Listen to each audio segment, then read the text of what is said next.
Look at this photo. What do you see? Three triplets, three curly-haired brothers smiling and looking exactly alike in matching striped outfits. Every word in this sentence is true, except one. These people are not brothers. At least, shortly before the photo was taken, they were merely three practically identical strangers who lived in different families in different cities and weren't aware of each other's existence. In short, here's how it happened. In the early 80s in America, a 19-year-old college student accidentally encounters his identical twin. It will later be revealed that he is a twin brother whom no one had known about for his entire life. The story is astonishing in itself, and thus it is published in newspapers. The article catches the eye of a student from another city, and he realizes that he looks exactly like the guys from the newspaper. And suddenly, it turns out that we don't have two twins, but three.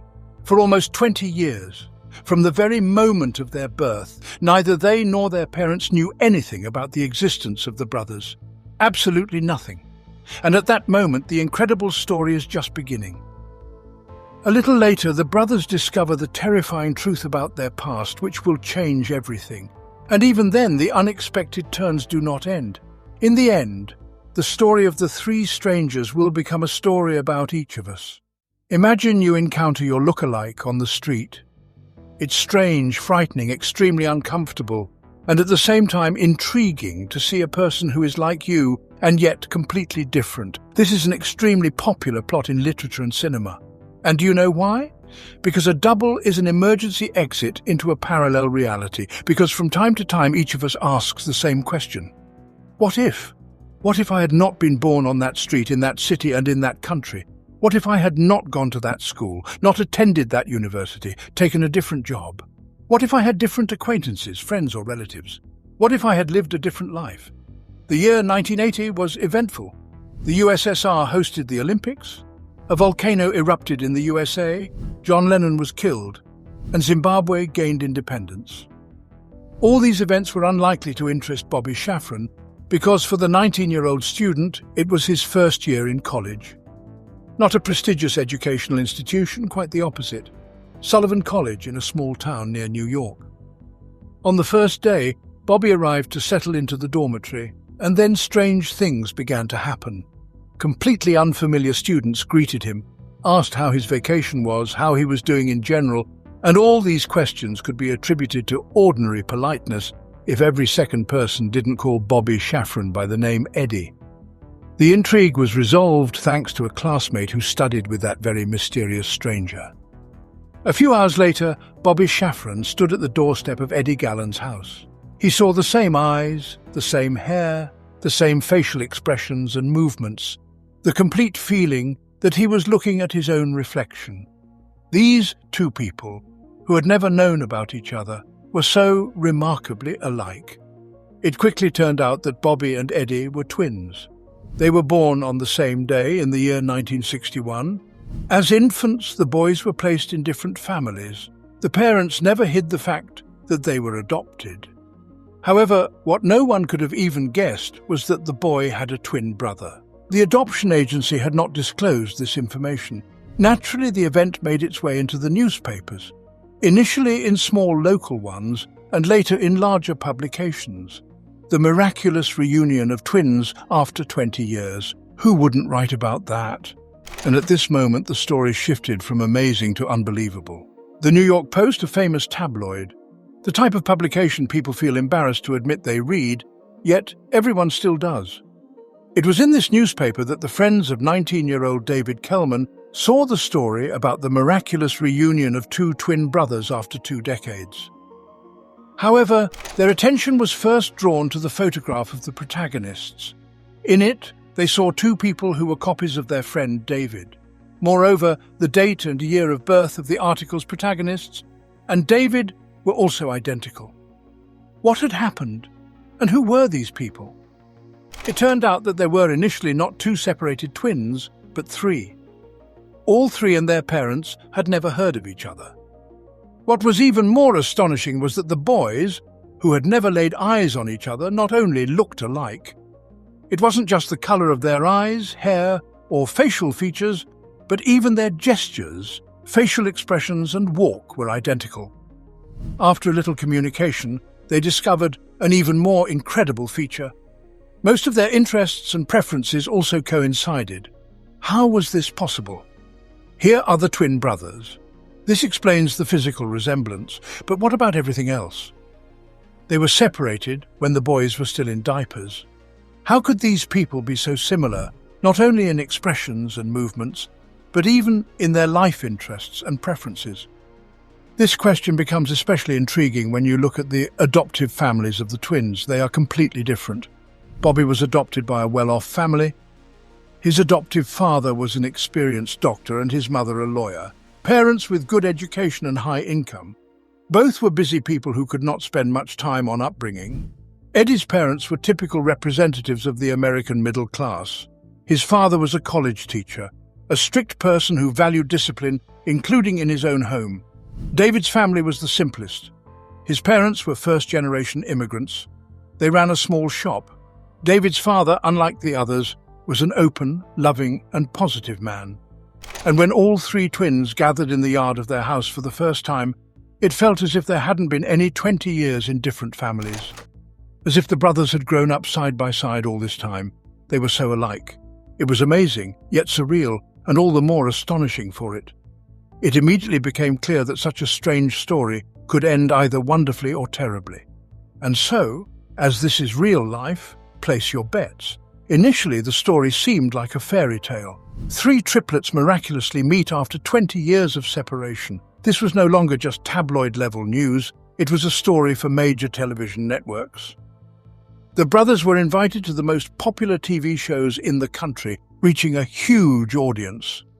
The triplets became famous across America almost overnight. They sat the same way, held microphones identically, and smiled similarly.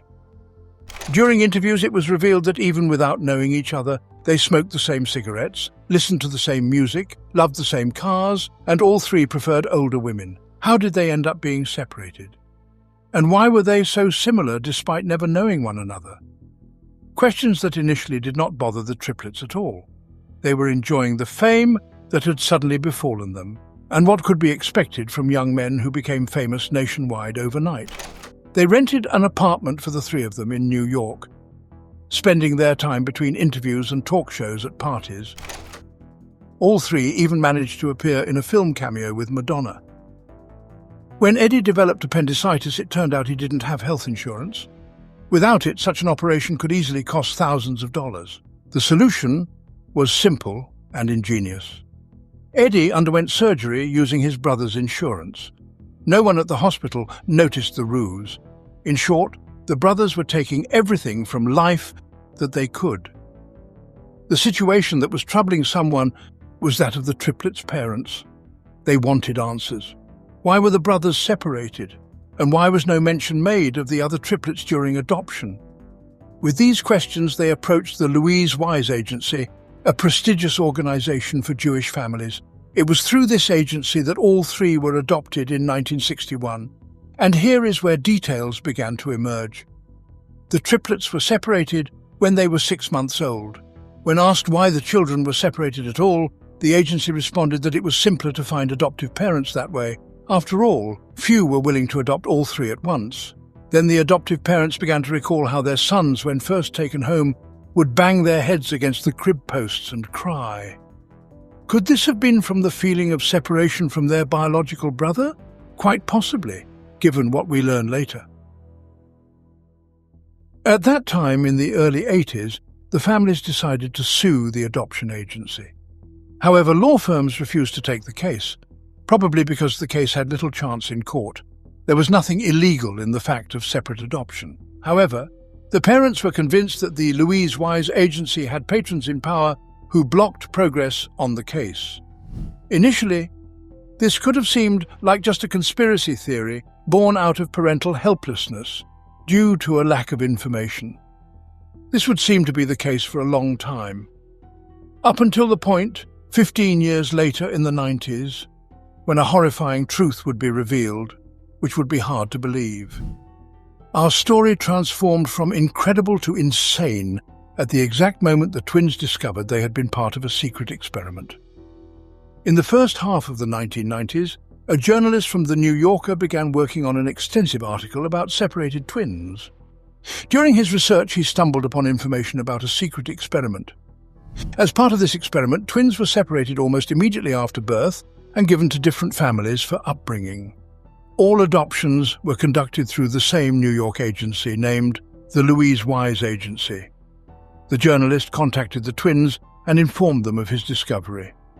Then, the brothers began to recall that during their childhood and teenage years, certain people would visit each of them at home.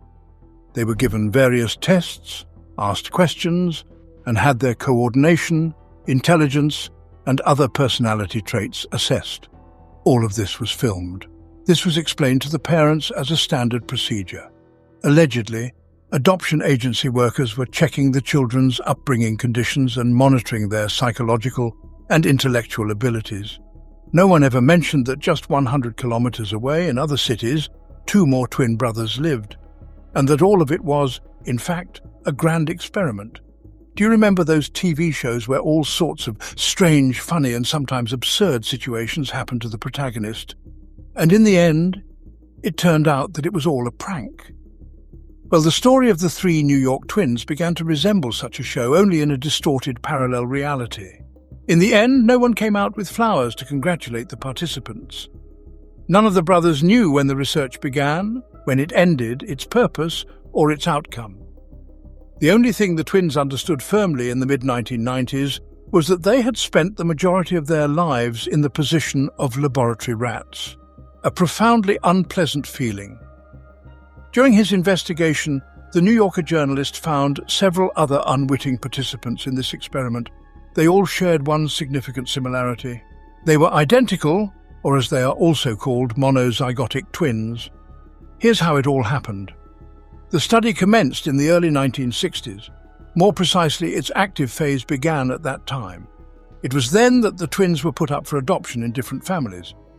The experiment's initiator and lead was Peter Neubauer, a renowned psychiatrist and one of the most prominent specialists in the country at that time. Neubauer himself was a Jewish émigré who had moved to the United States from Austria. A part of his biography involved the Holocaust, which lent the twin experiment shades of surreal black irony. One way or another, the experiment aimed to answer one of the most significant questions of our existence: nature or nurture? What makes us who we are, genes or the environment? And this means that if, at a very early age, such children are placed in different families and observed throughout their lives, then the subsequent differences in intelligence, education, character traits, life achievements, and other qualities will demonstrate how much a family, upbringing, and environment can influence a person with a certain genetic set. Is it possible to influence one's life, or do genes initially set the trajectory of possibilities and limitations? Why has each of us become exactly who we are? You must agree it's intriguing. This is not a self-improvement seminar where you are told you can achieve anything. This is serious science. Morally questionable perhaps, but science nonetheless.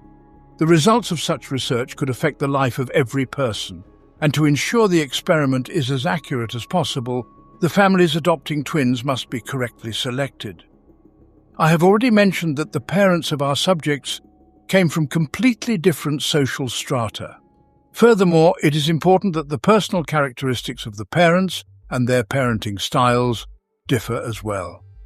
This can only be understood in one situation, if the parents already have a child. This is exactly what the researchers were looking for.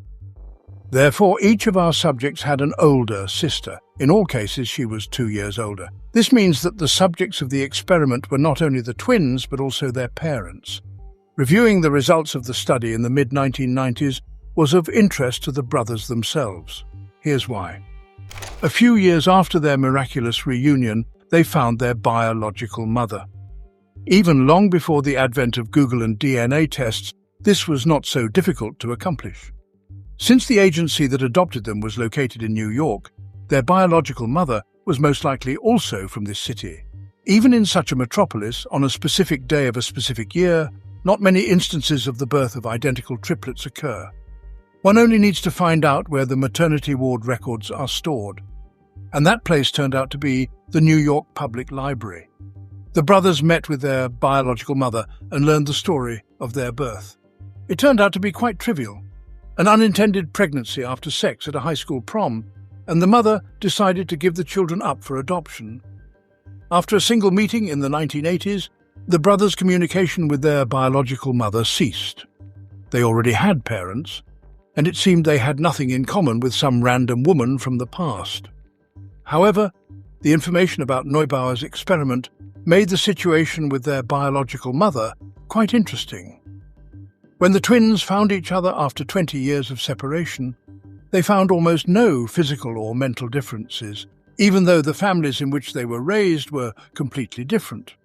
Does this mean that they have much more in common with the woman who once simply bestowed upon them a set of genes, rather than with the parents who raised them all their lives? Does it mean that genes determine everything, and that our illusions of upbringing, free will, choice, and self-improvement are merely meaningless fluctuations in eternity? And why were the results of Neubauer's experiment not only unpublished, but this information classified until the year 2066? What happened? Now, perhaps the most interesting part of the narrative begins. It's time to talk about the results of the experiment. For this is something that concerns each of us. Is it even worth doing anything, striving, making an effort, working on oneself? Or are we captives of our genes? And is our life predetermined from the very start? Spoiler, the results may be disheartening, but let's go through everything step by step. And even though Neubauer's study remains classified, we can roughly understand what conclusion they reached. Firstly, besides the three brothers, several other participants in the study are known. Secondly, other experiments with identical twins were conducted. These were significantly more ethical than Neubauer's study, but were inferior in terms of potential accuracy of the results. That is, scientists found already existing families with twins separated for some reason and conducted tests. This did not allow for selecting parents. Social status and observation did not always begin from infancy.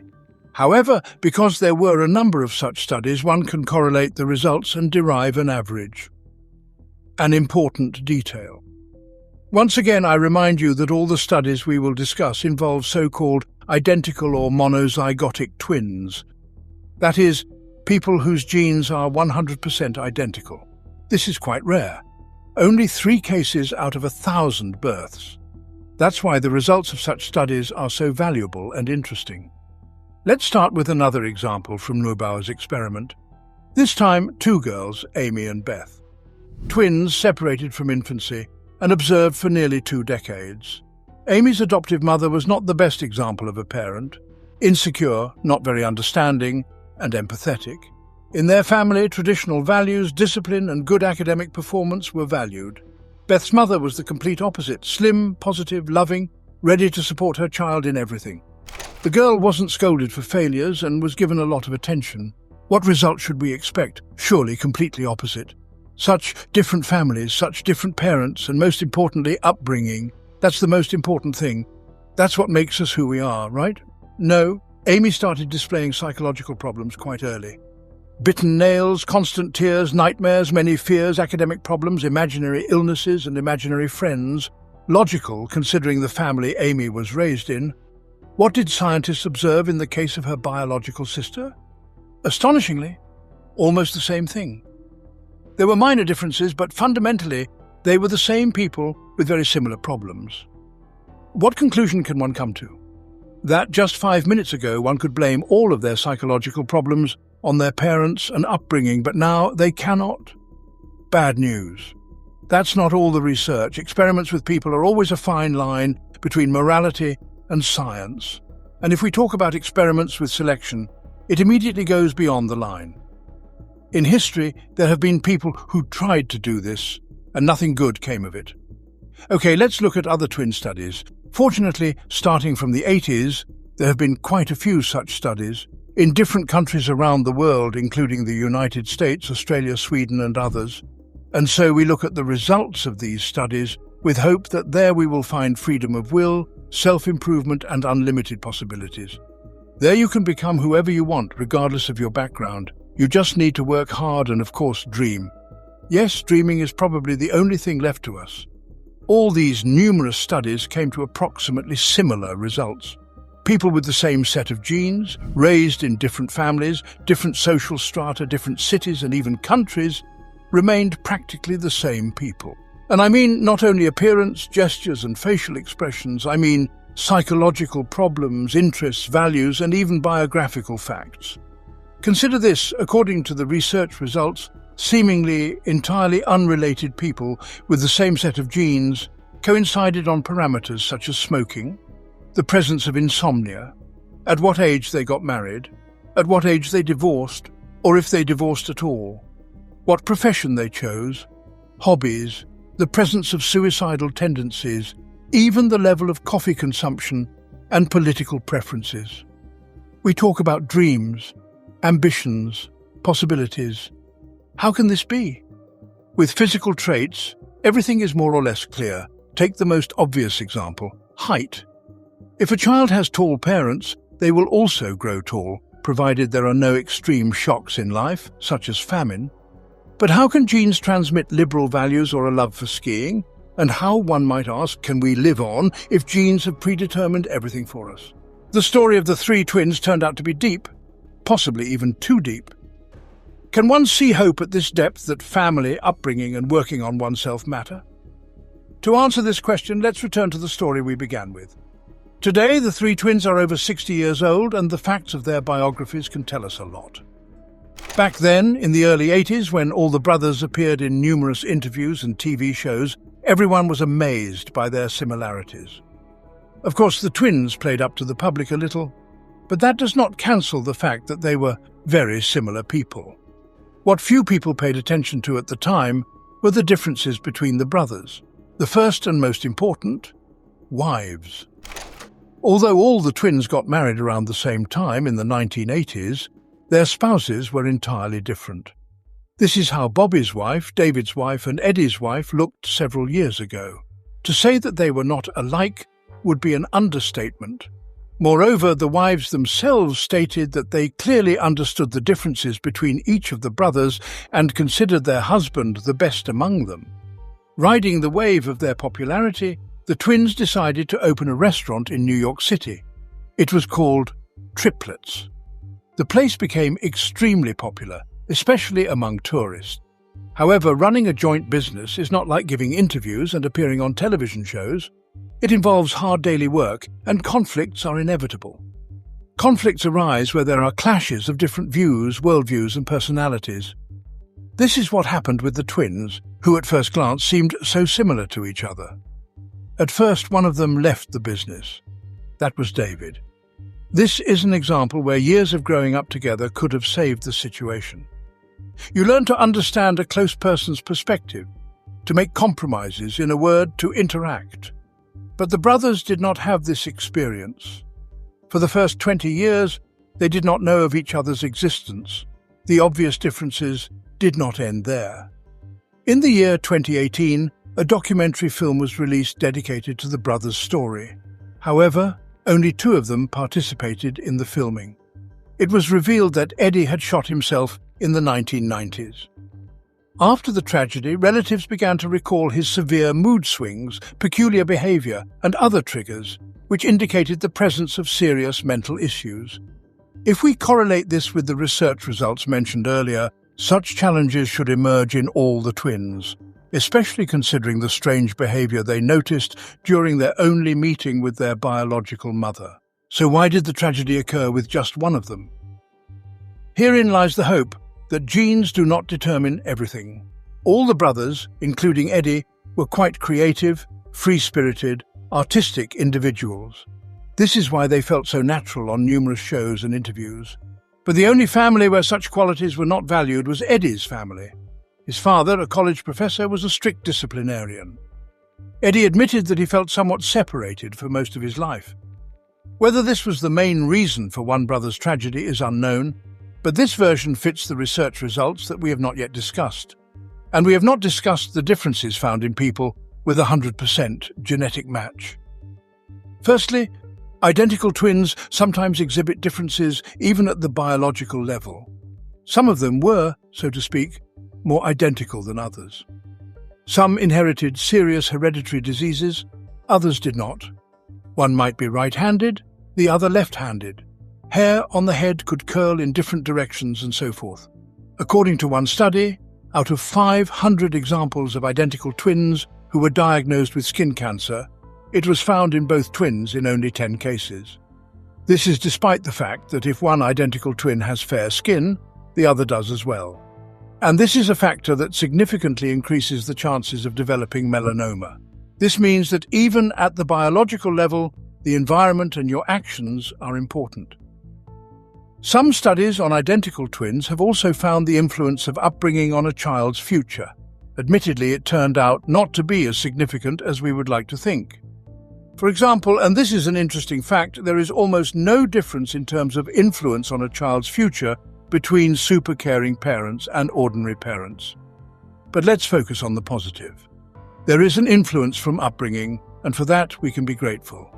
Finally, our heroes can again serve as an argument. Look at how they appeared just a few years ago. By the age of 60, even their appearance became different. You can still say they are brothers, but definitely not identical twins, not to mention that the third of them is no longer alive. Yes, our life heavily depends on our genes, seemingly more than we would like to think. But that does not mean we should not try.